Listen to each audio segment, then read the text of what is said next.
My client နဲ့အသိမိတ်ဆွေတွေထဲမှာဒီရင်နဲ့တင်မာထိုးတဲ့ body hyaluronic acid filler ရဲ့အကြောင်းမေးထားကြတာရှိတာနဲ့ကျမရဲ့အမြင်ကိုပြောပြဖို့အတွက်ဒီဗီဒီယိုလေးကိုလုပ်လိုက်ခြင်းဖြစ်ပါတယ်။လက်ဖဆိုင်ရာဆရာဝန်ဒေါက်တာ IV ပါ။ filler ဆိုတာကဘာလဲဆိုတာတော့တော်တော်များသိထားပြီးသားဖြစ်မှာပါ။ဖြစ်နိုင်ဆုံး complication တွေကတော့မျက်နှာမှာထိုးတဲ့ filler လိုမျိုးပဲပေါ့နော်။ခန္ဓာကိုယ်မှာဆရာဝန်မဟုတ်တဲ့သူတွေက filler ထိုးပြီးတဲ့အခါကျရင်ပိုးဝင်တာမျိုးတွေဖြစ်နိုင်တယ်။ပြီးတော့ filler သွေးကြောထဲမှာပိတ်သွားပြီးတော့ပုတ်တာတွေဖြစ်နိုင်ပြီးတော့နောက်ထပ်သွေးကြောမကြီးမှာပိတ်ပြီးလို့ရှိရင်ဆုံးရှုံးတဲ့အထိဖြစ်နိုင်ပါတယ်။အခုပြပြသွားတဲ့ complication တစ်ခုကတော့ဆရာဝန်မဟုတ်တဲ့သူတွေနဲ့ body filler ထိုးလို့ရှိရင်ဖြစ်နိုင်ခြေပိုပြီးတော့များပါတယ်။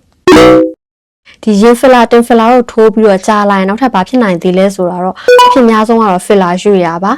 မျက်နှာမှာထိုးတဲ့ filler တွေလိုမျိုးပဲခန္ဓာကိုယ်မှာ filler ထိုးတဲ့အခါကျရင်နေရာရွေးပို့ပြီးရခိုင်နှုန်းများပါတယ်ဒီရင်သားမှာထိုးတဲ့ filler တွေဆိုရင်လည်းရင်သားကနေတဖြည်းဖြည်း filler တွေကစားတစ်စားရွေ့သွားပြီးတော့ဘားရဲ့အသားအောက်ကအစီပြင်မှာ filler တွေတွေ့တဲ့ case မျိုးလည်းရှိဘူးပါတယ်ဒီတင်မားမှာ filler ထိုးတဲ့အခါကျရင်လည်းပေါ့နော်တင်မားဆိုတာအမြဲထိုင်နေရတဲ့နေရာဖြစ်တာကြောင့် pressure ပေးထားသလိုဖြစ်ပြီးတော့ filler ရွေးဖို့ရာခိုင်နှုန်းပိုများပါတယ် body filler ထိုးရပလို့ရှိရင်နောက်ထပ်ဖြစ်နိုင်တာတစ်ခုကကြတော့ filler ခန္ဓာကိုယ်ထဲမှာတဖြည်းပြန်ပျော်ဝင်သွားတဲ့အခါကျရင်အရွယ်စားတစ်ဖက်နဲ့တစ်ဖက်မညီညာမျိုးတွေလည်းဖြစ်နိုင်ပါတယ်ရင်သားဆိုရင်လည်းတစ်ဖက်နဲ့တစ်ဖက်မညီတာတင်မားဆိုရင်လည်းတစ်ဖက်နဲ့တစ်ဖက်မညီတာမျိုးတွေဆိုရင်မိမိကိုယ်ကိုယုံကြည်မှုကျဆင်းနိုင်ပါတယ်